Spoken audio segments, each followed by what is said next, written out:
Hola, buenos días, buenas tardes, audio escuchas. Nos encontramos en un nuevo episodio aquí en Psicofonía Aparente, en colaboración con la clase de Cultura y Sociedad de México. Mi nombre es Mariana y pues estoy con Psicofonía Aparente, Alexis Abreu, Hola, buenas tardes, buenas noches a toda la comunidad de Psicofonía Aparente. Espero que se encuentren muy bien. y con Andy Martínez, que es participante de la clase. Hola, soy Andy, estoy muy contenta de estar en este bonito espacio con todos ustedes. Bueno, el día de hoy, pues es un tema bastante interesante. Vamos a hablar, es un análisis de otro podcast de Más allá del Rosa con Jessica Fernández y pues su invitada es Kenia Cuevas, donde nos cuenta toda esta participación que ha tenido en México. Es una activista y pues toda la violencia que ha vivido, que pues sabemos que en México la violencia cada día más es más normalizada y pues es parte de la cultura. Pero bueno, ¿quién es Kenia Cuevas? Kenia Cuevas es una figura inspiradora en la lucha por los derechos de las personas trans en México. Con base en su propia experiencia, cuenta que el sistema violenta, victimiza y niega los derechos humanos básicos de las mujeres transgénero y trabajadoras sexuales. Ella empezó una lucha por la visibilidad de las personas trans y la justicia de compañeras que han sido lamentablemente asesinadas. Además de ser una defensora de los derechos humanos, también es fundadora de la Causa Hogar de Paola Buenrostro y la organización de apoyo a personas trans en situaciones vulnerables. La casa es llamada Muñecas Tiresias. Muy bien, ahora que Andrea y Mariana nos dieron un poco de contexto de lo que vamos a hablar el día de hoy, es importante recalcar que es un tema sensible, complejo de abordar. Va a haber muchas cosas que nos falten, temas por abordar. Eh, Queremos recalcar que intentamos desde nuestras posturas, desde nuestros referentes, hablar de la forma más respetuosa y concisa posible, pero es más que obvio que va a haber cosas que no terminamos de entender o quizás cosas que salgan de nuestro conocimiento. Entonces, dejando claro esto, pues que me gustaría comenzar a hablar de esto que resulta sumamente importante, al menos de esta forma en esta sociedad y cómo funciona. Creo que nos gustaría empezar hablando de cómo fue la infancia de Kenia Cuevas, narrado en este podcast. Bueno, su infancia sí parece ser bastante pues violenta. Kenia creció siendo la menor de 7 hermanos y bueno, creció en un ambiente de drogas y alcohol muy presente. Ella narra de cómo desde muy chiquita pues recuerda que sus hermanos se drogaban, tomaban alcohol y, y cómo sus padres eran ausentes ya que su papá tenía una familia aparte, o sea, no se hizo cargo y su mamá por buscar una buena, como, pues una manera de digna de vivir, por así decirlo, pues se fue para Estados Unidos, quedando Kenia y sus hermanos a cargo de su abuela. Y bueno, también narra de cómo pues sufría mucho bullying por parte de sus hermanos, ya que desde muy pequeña pues era una niña que no se identificaba con los niños, así que pues jugaba más con mujeres, pues no le llamaban los juguetes de hombre o de niños, sino que más como muñecas y más en este estilo que pues en la sociedad es considerado que es algo para mujeres. Y pues como termina por decir que cuando se muere su abuela a la edad de 9 años, ella queda totalmente vulnerable, ya que pues no había nadie que se hiciera cargo de ella. Y pues ella tuvo que empezar a trabajar por su cuenta, ya que sus hermanos, pues algunos ya tenían familia, pero igual era como en pues todo su dinero, todo pues lo económico para sobrevivir, se iba para pues las drogas y el alcohol. Así que Kenia tuvo que empezar a trabajar, lo cual pues podía sacar un sustento económico solo para lo básico, pero pues con eso empezó a sobrevivir. Su primer trabajo fue pues limpiaba casas, creo con su vecina, pero después de esto su hermano empezó a ver que ella ganaba dinero, así que empezó a golpearla hasta que la sometió hasta quitarle todo su dinero y pues gracias a esto, Kenia a la edad de 9 años toma la decisión de salir de su casa, pues a la calle, a ver si en la calle podría encontrarse mejor. Y creo que relatando y retomando lo dicho en el podcast de Jessica, en este punto creo que me gustaría traer en la conversación el primer aspecto que se me hace sumamente relevante respecto a cómo funcionan las infancias en la comunidad trans. Porque después de que sale de su casa a Kenia, nos relata cómo pues de inmediato caminando, que era un camino que era pues nostálgico porque recién había perdido a su abuelita y era el único lugar a donde sabía ir. En el camino, pues se percató que había otra mujer trans, se acercó a ella y le dijo que pues le ayudara a vestirse de esa forma. Y de inmediato, en ese momento, pues se sintió como identificada, porque para esto Kenia no sabía en absoluto. O sea, no sabía lo que era el constructo de ser trans, solamente sabía que no se sentía cómoda con los estigmas y la forma en que se coincide el ser un chico, ¿no? Un niño. Entonces, ese punto donde de inmediato, con 9 años, esto me gusta recalcarlo mucho porque tenía 9 años, lo primero que le dicen para sobrevivir es que tenía que hacer trabajo sexual. Y pues de inmediato, o sea, a las horas de haber salido de su casa, tuvo que hacer trabajo sexual. Y todo el contexto de cómo se narra aquí es sumamente, pues, traumático, difícil, complicado. Intentando ponerse en sus zapatos de ella, tener 9 años y tener que pasar por todo esto, por lo violento de esa ciudad, es como, pues, bastante, pues, alarmante.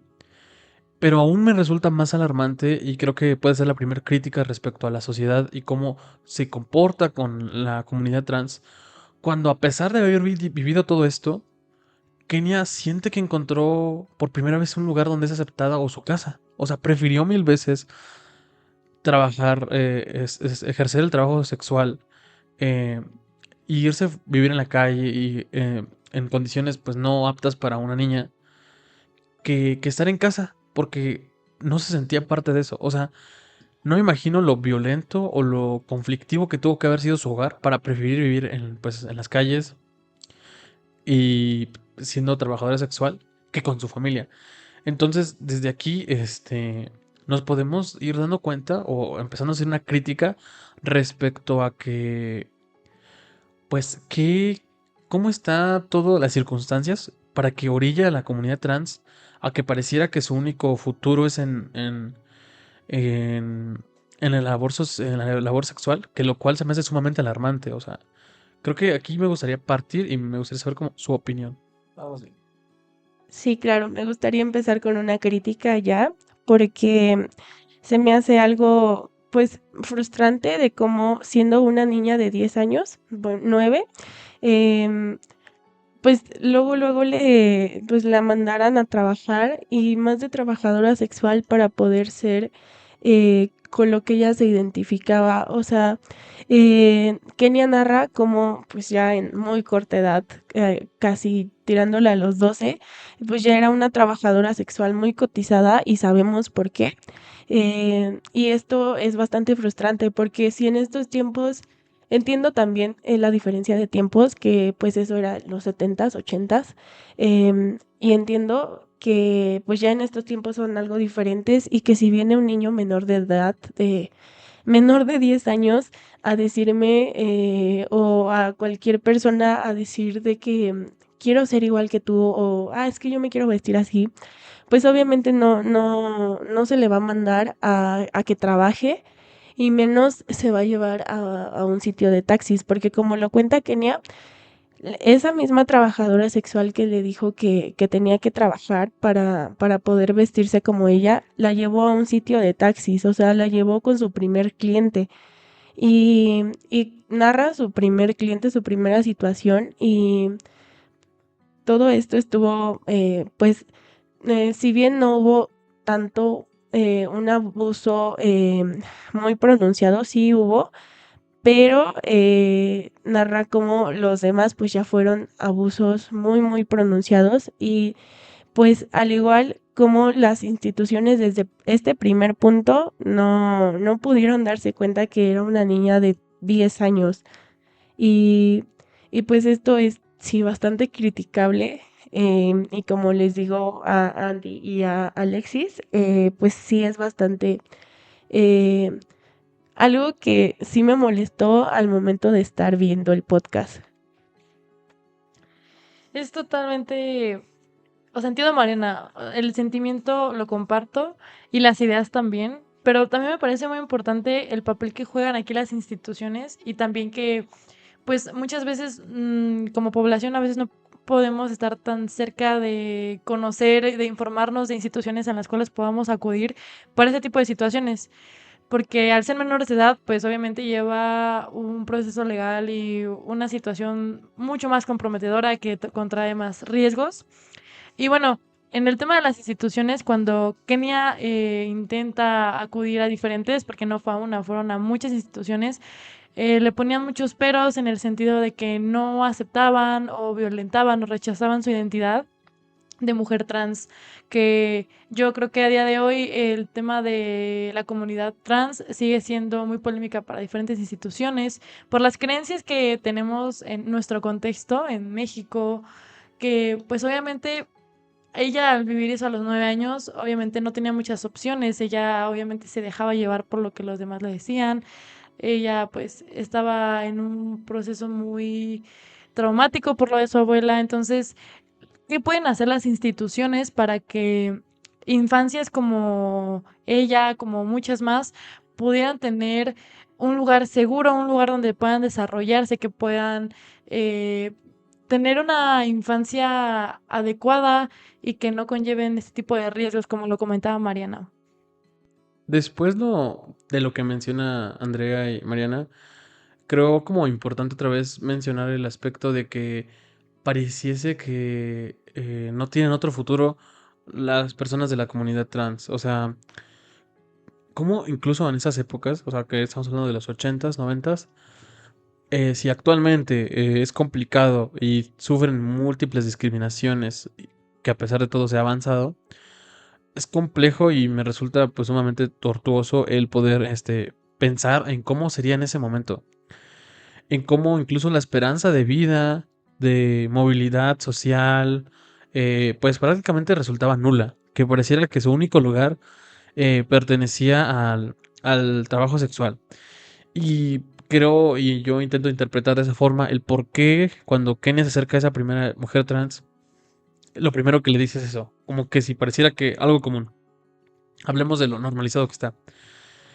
Y cómo, a pesar de que hubo instituciones que intentaron ayudar a Kenia, no respetaban su identidad. Y otra vez volvemos a lo que mencionaba al principio.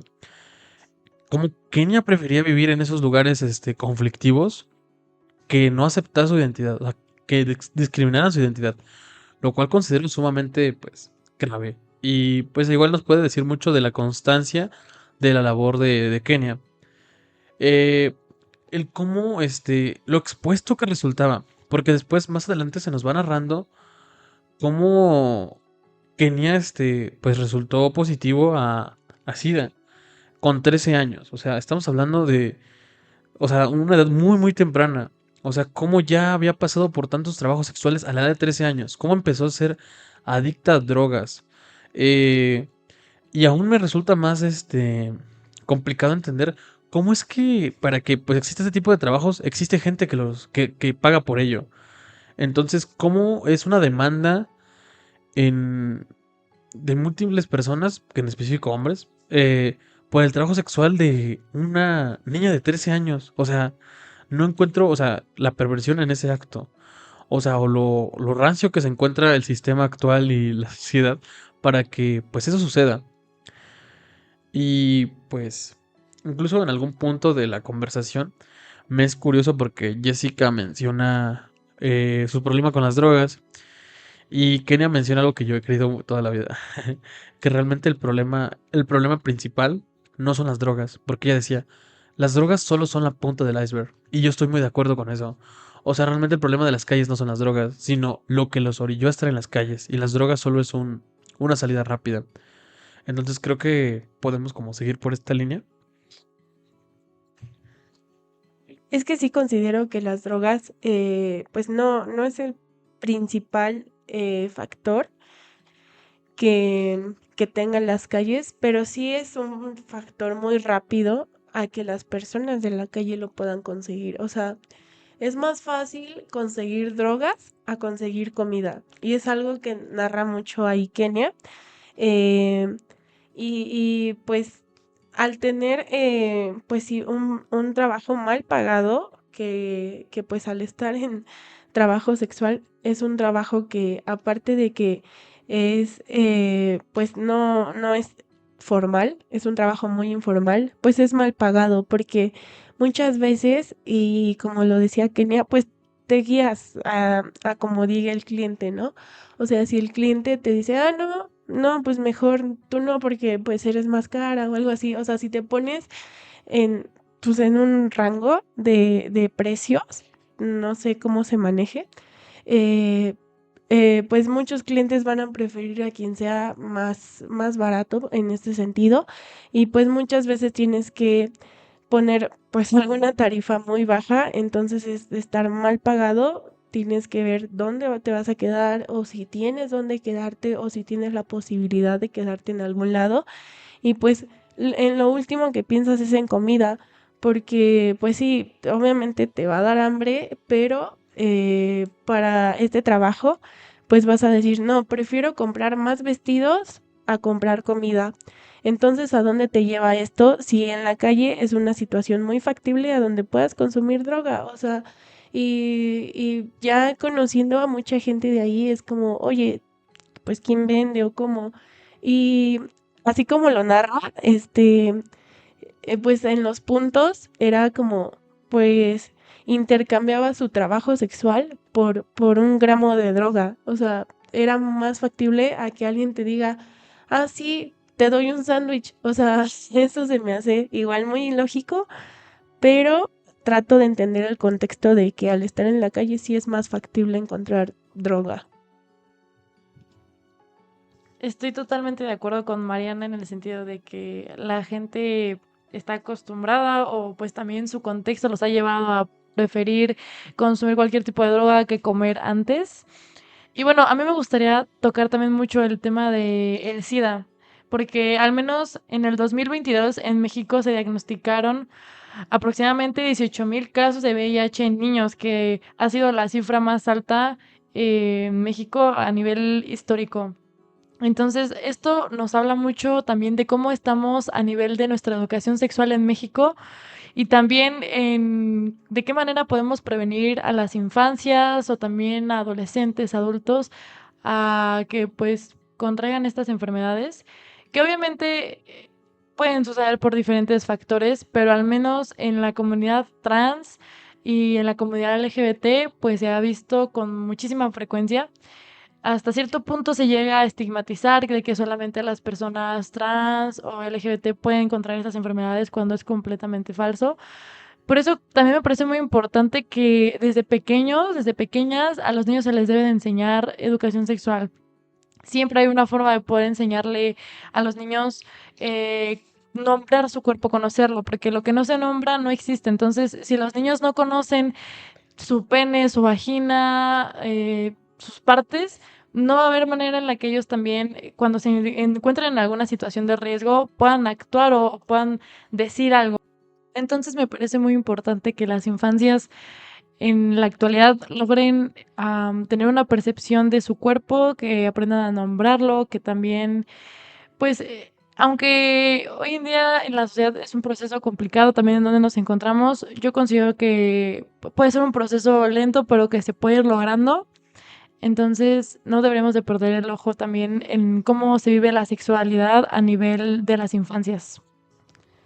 Algo que sí me gustaría decir es que yo considero que este proceso que tú mencionas, Andy, va a tardar muchísimo porque sí, México es un país que sigue siendo muy conservador y que todavía es muy mal visto que tú hables de sexualidad con infancias, porque pues consideran todavía de que no le vas a meter ideas o algo así, y pues obviamente no, es solo para que tengan conocimiento de su cuerpo y pues para que sepa cómo es, pues tener en cuenta que no solo hay personas heterosexuales, que también puede haber personas que son homosexuales, bisexuales y transexuales, y que pues esto no es malo, o sea, que tengan un conocimiento de todo esto y sobre todo sexualidad, que pues sí es necesario, no solo para los abusos, sino para que tengan una mejor comunicación con sus padres, pero sí considero que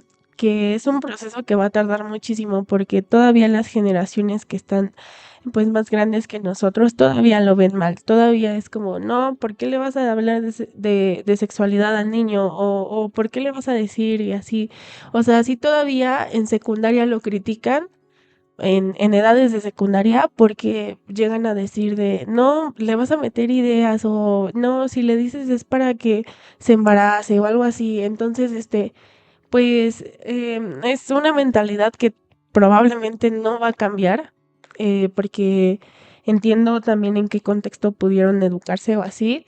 Y pues igual decir que van a cambiar en contextos, porque una persona, retomando el contexto de Kenia, considero que no tendría nadie a quien le hablara de sexualidad en ese tiempo cuando estaba en su casa, porque había problemas que eran muy, muy grandes, que eran pues no tener a sus papás presentes, alcoholismo y drogadicción muy, muy en casa, o sea, ella veía cómo sus hermanos se drogaban, entonces pues no había quien pudiera hablar de esto con ella y por eso pues tomó la decisión pues de salirse y de estar trabajando pues en su ámbito sexual. Entonces, pues esto va mucho con los contextos también. Y obviamente continuando por esta línea, pues la sexualidad, la educación sexual se torna como un privilegio y pues no sé, se me ocurre entender como que crecer en México de por sí ya es violento y te lo digo desde una postura de un hombre heterosexual, pues que está en la universidad, o sea, entendiendo todos esos privilegios de los cuales soy acreedor, o poseo. eh, Ahora sí intento como ponerme en los zapatos y entender que a pesar de todo eso, crecer en México es sumamente violento y ahora pertenecer a una minoría sumamente agredida resulta sumamente complejo. Porque pues sí, o sea, lo mencionamos, la importancia y la relevancia de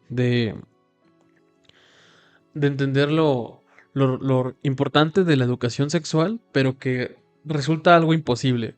Es como un sueño lejano, que eso es lo más triste, ¿no? O sea, nosotros, nosotros como estudiantes de psicología en primer semestre fue la primera vez que tuvimos una materia respecto y puramente a la sexualidad. Y se nos explicaron muchas cosas que quizás no sabíamos. O sea, tuvimos que pasar más de 8 o 9 años de escuela para poder por primera vez tener una sola clase a la semana que hablara directamente de esos temas y sin tabús. Entonces es como que resulta sumamente privilegiado el poder hablar de esos temas de la forma en que es. Entonces, intentando entenderlo desde el contexto de Kenia, creo que resulta un poco imposible en ese aspecto.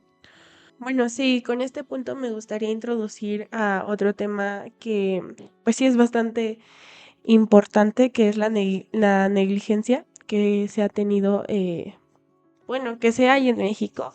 Siempre hemos visto que hay mucha negligencia, que hay mucha corrupción, sobre todo con esas autoridades que nos cuidan o nos deberían de cuidar, pero pues que en realidad pues no es así.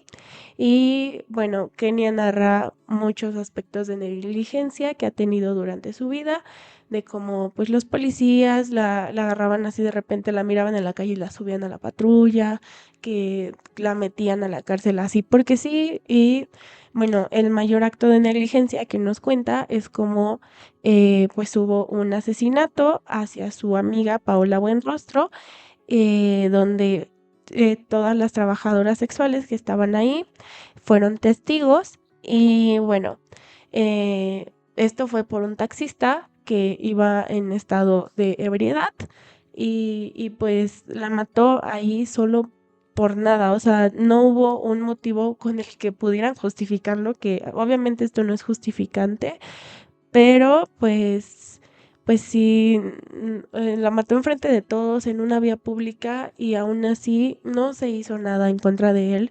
Sí lo llevaron a la delegación, pero pues lo dejaron salir y al momento en el que Kenia quiso ir a reclamar, pues le dijeron que por ser trabajadora sexual, pues la persona asesinada, que era Paola Buenrostro, eh, pues que nadie le iba a reclamar, que no tenía derechos como tal. Y cuando Kenia quiso ir a decir que ella era testigo, quiso ir a atestiguar de que sí fue un asesinato y de que sí vio que la mataron, pues tampoco le dieron ese derecho. O sea, a Kenia la sacaron y, y al estar ahí presente ni siquiera la tomaron en cuenta como testigo, sino que la dejaron como oyente y que había sido una persona que había pasado por ahí pero que no había ido a atestiguar.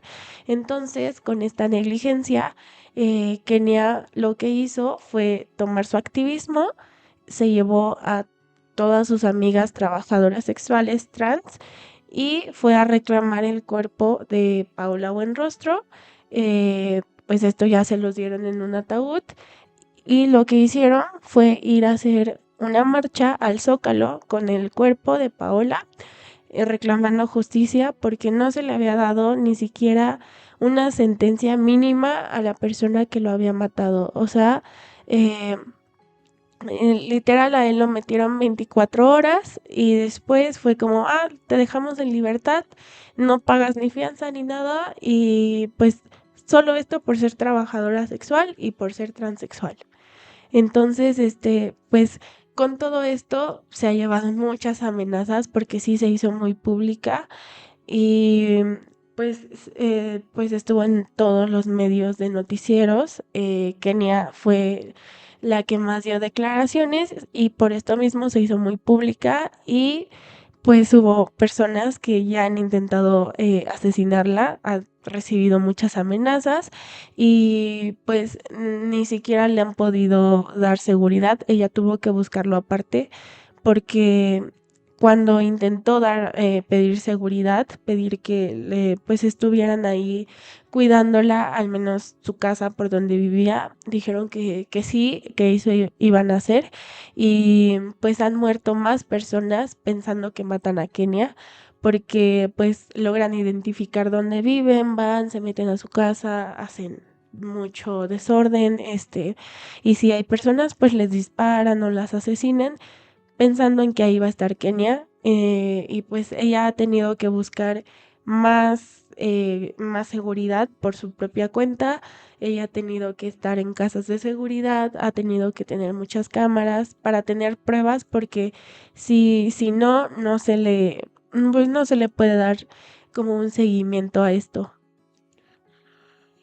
Sí, o sea, lo que se nos narra en la historia del podcast es como después hasta que sufrió este atentado, incluso una vez se la intentaron asesinar, o sea, literalmente le pusieron un arma enfrente, dispararon, pero se encasilló la arma, o sea, fue así que milagroso el acto porque pues si no, no estaría con nosotros. Y creo que nos lleva como a reflexionar sobre la figura de Kenia. Eh, que qué tan mal estamos para que sea necesario que alguien tenga esta historia tan pues trágica, pero a la vez como revolucionaria, para que se empiecen a escuchar las voces de la comunidad trans. O sea,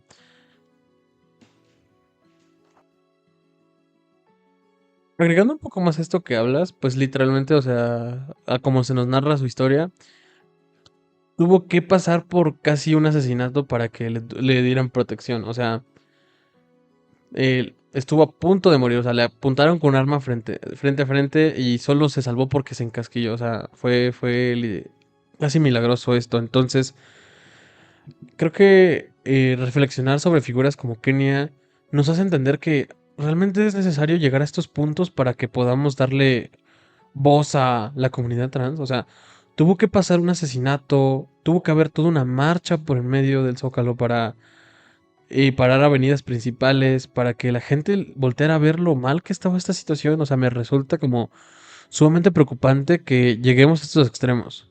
O sea, es como bastante triste el hecho de que Kenia tuviera que haber pasado por todo esto. Es una figura sumamente, pues, admirable por todo su trabajo inalcanzable. O sea, le ha dado una voz muy fuerte a la comunidad trans. Creo que sin duda en México es uno de los personajes, más relevantes cuando se habla de estos temas. Pero creo que en un mundo ideal no debería ser necesario que alguien tuviera que pasar por todo eso para que empezara a escucharse lo que sucede o empezar a tomar atención a todas las cosas desagradables que suceden. Y creo que sí, debe ser sumamente admirable lo que hace Kenia, lo que habla, pero me gustaría hacer la crítica respecto a por qué tenemos que llegar a estos puntos para que sea importante hablar de eso. O sea, creo que no estamos haciendo las cosas bien en lo absoluto. Eh, son personas que la sociedad y el sistema está deshumanizando, que como lo muestra y lo narra su historia, no importan sus vidas para el gobierno muchas veces. No le dan el valor a cada pérdida, a cada sufrimiento, a su duelo. O sea, son juzgadas en cada momento y creo que esto es sumamente preocupante y es algo que debemos buscar cambiar. Al menos de nosotros, desde nuestro punto de privilegio, el intentar buscar hacer un cambio, el no perpetuar estas ideas transfóbicas, misóginas, que ofendan y ataquen a estas minorías. Entonces creo que es importante. Y es que considero que todavía no se le da un respeto.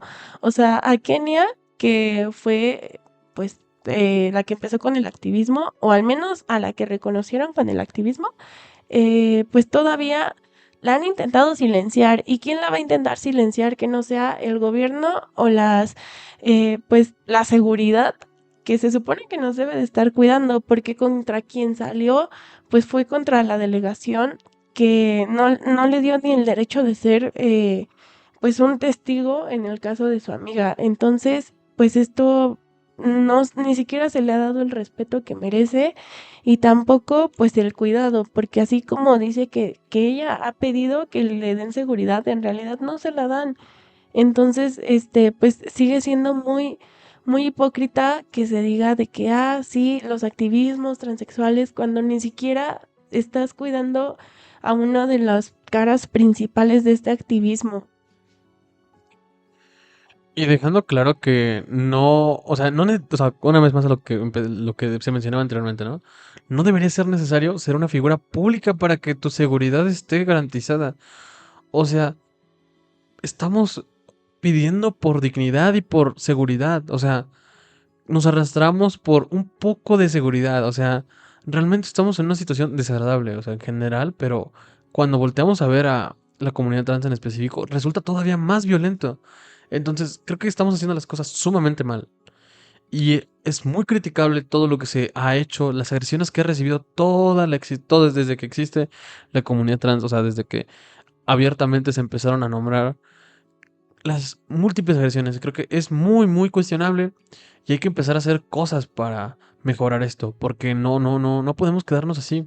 Y sé que actualmente hay más movimientos, de alguna u otra forma ha mejorado la situación, pero aún estamos muy lejos de llegar al lugar a donde queremos estar, porque pues creo que el camino apenas comienza y tenemos que luchar por llegar a los puntos de donde los derechos de nadie sean violentados, porque creo que todos merecemos dignidad y al menos desde nuestro punto y nuestra postura y los privilegios con los que contamos, creo que es importante que hagamos un llamado a la acción y desde nuestra trinchera hagamos lo poco o mucho que esté en nuestras manos.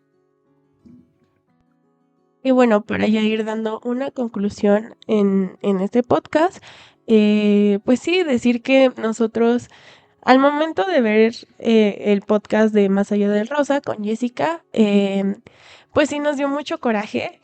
Y ahorita al retomar otra vez la información, pues nos siguió dando coraje, ¿no? Venimos a sacar la furia que tenemos al escuchar pues toda la violencia y negligencia que pues hay en nuestro país y que estaba muy normalizada en ese podcast y que hasta el momento sigue muy normalizada, ¿no?